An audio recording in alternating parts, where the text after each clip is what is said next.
ತುಂಬ ಸರಳವಾದ ವಿಧಾನದಲ್ಲಿ ಹೇಗೆ ಉಪ್ಪಿನಕಾಯಿ ಹಾಕೋದು ಅಂತ ನೋಡೋಣ ಬನ್ನಿ ಸ್ನೇಹಿತರೆ. ಎಳೆಯಾಗಿರುವ ಮಾವಿನಕಾಯಿನ ತಗೊಂಡು ಚೆನ್ನಾಗಿ ನೀರಲ್ಲಿ ಉಪ್ಪು ಹಾಕಿ ತೊಳೆದು ಇಟ್ಕೊಂಡಿದ್ದೀನಿ ಸ್ನೇಹಿತರೆ. ತ್ಯಾವ ಇಲ್ಲದಿರ ಒಣ ಬಟ್ಟೆಯಿಂದ ನಾನು ಚೆನ್ನಾಗಿ ಒರೆಸಿ ಇಟ್ಕೊಂಡಿದ್ದೀನಿ ಸ್ನೇಹಿತರೆ. ಫ್ಯಾನ್ ಕೆಳಗಡೆ ನಾನು ಒಂದು 15 ನಿಮಿಷ ಹಾಗೆ ಇಟ್ಬಿಟ್ಟಿದ್ದೀನಿ ತ್ಯಾವ ಇಲ್ಲದಿರ ಆಗಕ್ಕೆ ಸ್ನೇಹಿತರೆ. ಇವಾಗ ನಾವು ಒಂದೊಂದೇ ಮಾವಿನಕಾಯಿಯನ್ನು ವಿಡಿಯೋದಲ್ಲಿ ತೋರಿಸ್ತಾ ಇದ್ದೀನಿ ನೋಡಿ ಸ್ನೇಹಿತರೆ. ಆ ಥರ ನಾವು ಕಟ್ ಮಾಡ್ಕೋಬೇಕು. ಒಳಗಡೆ ಇರುವ ಬೀಜವನ್ನು ತೆಗೆದುಬಿಟ್ಟು ಉಪ್ಪಿನಕಾಯಿ ಹಾಕೋಕ್ಕೆ ಎಳೆಯಾಗಿರುವ ಮಾವಿನಕಾಯಿನ ತಗೋಬೇಕು ಸ್ನೇಹಿತರೆ. ಜೊತೆಗೆ ಹುಳಿಯಾಗಿಯೂ ಸಹ ಇರಬೇಕು ಮಾವಿನಕಾಯಿ, ಆವಾಗಲೇ ಉಪ್ಪಿನಕಾಯಿ ರುಚಿ ಚೆನ್ನಾಗಿರುತ್ತೆ ಸ್ನೇಹಿತರೆ. ಮಾವಿನಕಾಯಿನ ಈ ಥರ ಚಿಕ್ಕ ಚಿಕ್ಕ ಚೂರುಗಳಾಗಿ ನಾವು ಕಟ್ ಮಾಡ್ಕೋಬೇಕು ಸ್ನೇಹಿತರೆ. ಆ ಸಿಪ್ಪೆನೂ ಇರಬೇಕು ಸ್ನೇಹಿತರೆ ಮಾವಿನಕಾಯಿಗೆ, ಆವಾಗಲೇ ಉಪ್ಪಿನಕಾಯಿ ಚೆನ್ನಾಗಿರುತ್ತೆ. ಮೃದುವಾಗಲ್ಲ ಸ್ನೇಹಿತರೆ, ಉಪ್ಪಿನಕಾಯಿ ಸ್ವಲ್ಪ ಗಟ್ಟಿಯಾಗಿ ಉಳಿದಿರುತ್ತೆ. ನಾವು ಕಟ್ ಮಾಡ್ಕೊಂಡಿರೋದಾಗಿದೆ ಸ್ನೇಹಿತರೆ ಮಾವಿನಕಾಯಿಯನ್ನು. ಇನ್ನು ನಾನು ಖಾರದ ಪುಡಿ ತಗೊಂಡಿದ್ದೀನಿ ನೋಡಿ ಸ್ನೇಹಿತರೆ. ಆ ಕಪ್ನಷ್ಟು 5 ಕಪ್ಪು ಆಗಿದೆ ಸ್ನೇಹಿತರೆ ಮಾವಿನಕಾಯಿ ಚೂರುಗಳು. ನಂತರ 1 ಕಪ್ನಷ್ಟು ಖಾರದ ಪುಡಿ, 1.5 ಕಪ್ನಷ್ಟು ಎಣ್ಣೆ, 3/4 ಕಪ್ನಷ್ಟು ಉಪ್ಪು, 3/4 ಕಪ್ನಷ್ಟು ಸಾಸಿವೆ, ಮೆಂತ್ಯ, ಸ್ವಲ್ಪ ಜೀರಿಗೆ ತಗೊಂಡಿದ್ದೀನಿ ಸ್ನೇಹಿತರೆ. ಇವಾಗ ನಾವು ಸ್ಟವ್ ಮೇಲೆ ಬಾಣಲೆಯನ್ನು ಇಟ್ಕೊಂಡು ಮೊದಲಿಗೆ ಸಾಸಿವೆಯನ್ನು ಬೇಯಿಸ್ಕೋಬೇಕು ಸ್ನೇಹಿತರೆ. ಸ್ಟವನ್ನು ಸ್ಲೋ ಫ್ಲೇಮಲ್ಲಿ ಇಟ್ಕೊಂಡು ನಾವು ಸಾಸಿವೆಯನ್ನು ಬೇಯಿಸ್ಕೋಬೇಕು. ಸಾಸಿವೆ ಆಗಲಿ, ಜೀರಿಗೆ ಆಗಲಿ, ಮೆಂತ್ಯವೇ ಆಗಲಿ ಸೀದೋಗಬಾರ್ದು ಸ್ನೇಹಿತರೆ, ಚೆನ್ನಾಗಿರಲ್ಲ ಉಪ್ಪಿನಕಾಯಿ. ಸಾಸಿವೆ ಬೇಯಿಸ್ಕೊಂಡಿರೋದಾಗಿದೆ ಸ್ನೇಹಿತರೆ. ನಂತರ ಮೆಂತ್ಯವನ್ನು ಕೆಂಪುಗೆ ಆಗೋ ತನಕ ನಾವು ಬೇಯಿಸ್ಕೋಬೇಕು ಸ್ನೇಹಿತರೆ ಈ ಥರ. ಇವಾಗ ನಾವು ಜೀರಿಗೆಯನ್ನು ಸಹ ಬೇಯಿಸ್ಕೋಬೇಕು. ಸಾಸಿವೆ, ಜೀರಿಗೆ, ಮೆಂತ್ಯ ಬೇಯಿಸ್ಕೊಂಡಿರೋದಾಗಿದೆ ಸ್ನೇಹಿತರೆ. ಇದನ್ನು ತಣ್ಣಗೆ ಆದ ನಂತರ ಮಿಕ್ಸಿ ಜಾರ್ಗೆ ಹಾಕ್ಕೊಂಡು ಈ ಥರ ಪುಡಿ ಮಾಡಿ ಇಟ್ಕೋಬೇಕು ಸ್ನೇಹಿತರೆ. ನಂತರ ನಾವು ತಗೊಂಡಿರುವಂತಹ ಎಣ್ಣೆಯನ್ನು ಚೆನ್ನಾಗಿ ಕಾಯಿಸ್ಕೋಬೇಕು ಸ್ನೇಹಿತರೆ, ಬಿಸಿ ಮಾಡಿಸ್ಕೋಬೇಕು. ಬಿಸಿ ಆಗಿದೆ ಸ್ನೇಹಿತರೆ. ಈ ಎಣ್ಣೆ ಪೂರ್ತಿಯಾಗಿ ತಣ್ಣಗಾಗಕ್ಕೆ ಬಿಡಿ ಸ್ನೇಹಿತರೆ. ಇವಾಗ ನಾನು ದೊಡ್ಡದಾಗಿರುವ ಒಂದು ಬಾಣಲಿಗೆ ನಾವು ಕಟ್ ಮಾಡ್ಕೊಂಡಿರುವ ಮಾವಿನಕಾಯಿ ಚೂರನ್ನು ಸೇರಿಸ್ಕೊಂಡಿದ್ದೀನಿ ಸ್ನೇಹಿತರೆ. ಇವಾಗ ಕಲ್ಲುಪ್ಪು ಸೇರಿಸ್ಕೊತಾ ಇದ್ದೀನಿ. ಒಂದು ಸಲ ಕಳಿಸ್ಕೋಬೇಕು ಸ್ನೇಹಿತರೆ. ಕಳಿಸ್ಕೊಂಡಿದ ನಂತರ ನಾವು ತಗೊಂಡಿರುವ 1 ಕಪ್ನಷ್ಟು ಖಾರದ ಪುಡಿ ಹಾಕ್ಕೋಬೇಕು ಸ್ನೇಹಿತರೆ. ಹಾಗೆ ಸಾಸಿವೆ, ಮೆಂತ್ಯ, ಜೀರಿಗೆ ಪುಡಿಯನ್ನು ಸೇರಿಸ್ಕೊಂಡು ಕಳಿಸ್ಕೋಬೇಕು ಸ್ನೇಹಿತರೆ. ಆ ಮಾವಿನಕಾಯಿ ಚೂರುಗಳೇ ಚೆನ್ನಾಗಿ ಹಿಡಿಬೇಕು.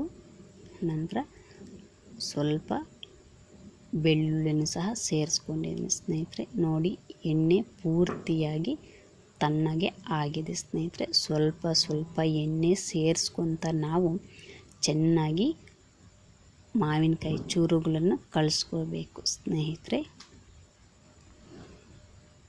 ಈ ವಿಡಿಯೋವನ್ನು ನೀವು ಕೊನೆಯ ತನಕ ನೋಡಿ ಸ್ನೇಹಿತರೆ.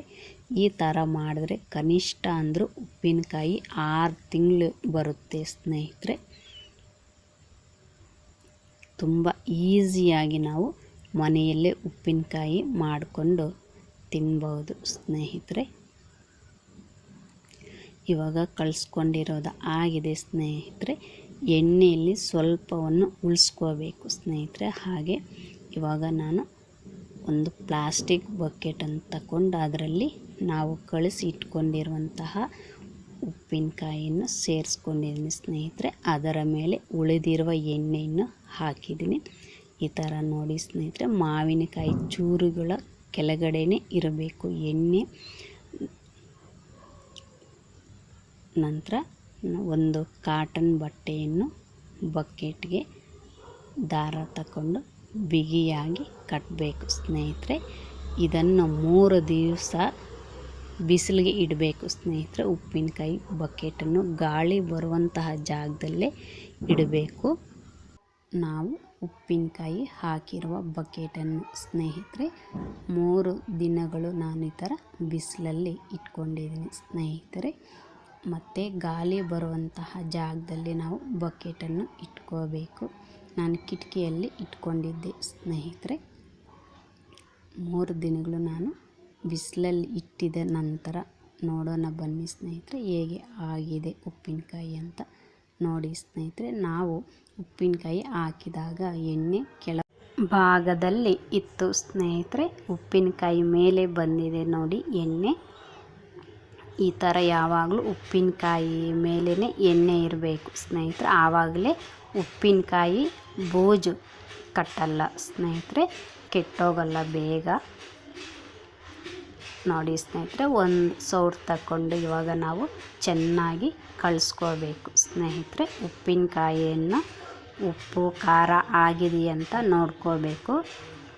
ನಾವು ಉಪ್ಪಿನಕಾಯಿ ಹಾಕುವಾಗ ಉಪ್ಪನ್ನು ಸ್ವಲ್ಪ ಕಡಿಮೆ ಹಾಕ್ಕೋಬೇಕು ಸ್ನೇಹಿತರೆ. ಕಡಿಮೆ ಆದರೆ ಮತ್ತೆ ಹಾಕ್ಕೋಬೋದು. ಉಪ್ಪು ಹೆಚ್ಚಾದರೆ ನಾವು ತೆಗಿಯೋಕ್ಕಾಗಲ್ಲ ಅಲ್ವಾ ಸ್ನೇಹಿತರೆ. ಸ್ವಲ್ಪ ಕಡಿಮೆನೇ ಹಾಕ್ಕೊಳ್ರಿ ಉಪ್ಪು. ನೋಡಿ ಸ್ನೇಹಿತರೆ, ಈ ಥರ ಗಟ್ಟಿಯಾಗಿಯೇ ಸಹ ಇರುತ್ತೆ ಉಪ್ಪಿನಕಾಯಿ ಇರುವಷ್ಟು. ನಾನು ಒಂದು ಚಿಕ್ಕ ಪಿಂಗಾಣಿ ಇದರಲ್ಲಿ ಹಾಕ್ಕೊತಾ ಇದ್ದೀನಿ ಸ್ನೇಹಿತರೆ. ಉಪ್ಪಿನಕಾಯಿನ ಡೈಲಿ ಹಾಕ್ಕೊಳ್ಳೋಕ್ಕೆ ತುಂಬ ರುಚಿಯಾಗಿ ಬಂದಿದೆ ಸ್ನೇಹಿತರೆ ಉಪ್ಪಿನಕಾಯಿ. ನೀವು ಸಹ ಮಾಡೋಕ್ಕೆ ಪ್ರಯತ್ನ ಮಾಡಿ ಸ್ನೇಹಿತರೆ. ಇನ್ನು ಉಪ್ಪಿನಕಾಯಿ ಹಾಕೋಕ್ಕೆ ಕೆಲವೊಂದು ಸೂಚನೆಗಳು ಸ್ನೇಹಿತರೆ. ಉಪ್ಪಿನಕಾಯಿ ಹಾಕುವಾಗ ಸ್ವಲ್ಪ ಉಪ್ಪು ಕಡಿಮೆ ಹಾಕ್ಕೋಬೇಕು ಸ್ನೇಹಿತರೆ. ಉಪ್ಪಿನಕಾಯಿ ಮೇಲೆ ಸ್ವಲ್ಪ ಎಣ್ಣೆ ಇರುವಂತೆ ನೋಡ್ಕೋಬೇಕು ನಾವು. ಮತ್ತು 3 ದಿವಸ ಈ ಬಿಸಿಲಿಗೆ ಮತ್ತು ಗಾಳಿ ಬರುವ ಜಾಗದಲ್ಲಿ ನಾವು ಉಪ್ಪಿನಕಾಯಿ ಇಟ್ಕೋಬೇಕು ಸ್ನೇಹಿತರೆ. ಆವಾಗಲೇ ನಾವು ಮಾಡಿದಂತಹ ಉಪ್ಪಿನಕಾಯಿ ಕೆಟ್ಟೋಗಲ್ಲ ಸ್ನೇಹಿತರೆ, ತುಂಬ ದಿವಸ ಬರುತ್ತೆ.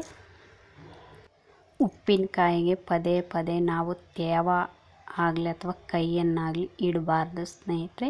ಒಂದು ಪ್ಲಾಸ್ಟಿಕ್ ಸ್ಪೂನನ್ನು ಬಳಕೆ ಮಾಡ್ಕೋಬೇಕು ಹಾಕೋಕ್ಕೆ.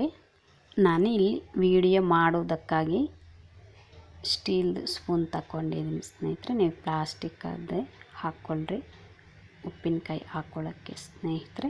ಈ ವಿಡಿಯೋ ನಿಮ್ಗೆ ಇಷ್ಟವಾದಲ್ಲಿ ಲೈಕ್ ಮಾಡಿ, ಶೇರ್ ಮಾಡಿ, ಹಾಗೆ ಸಬ್ಸ್ಕ್ರೈಬ್ ಮಾಡ್ಕೊಳ್ಳಿ ಸ್ನೇಹಿತರೆ.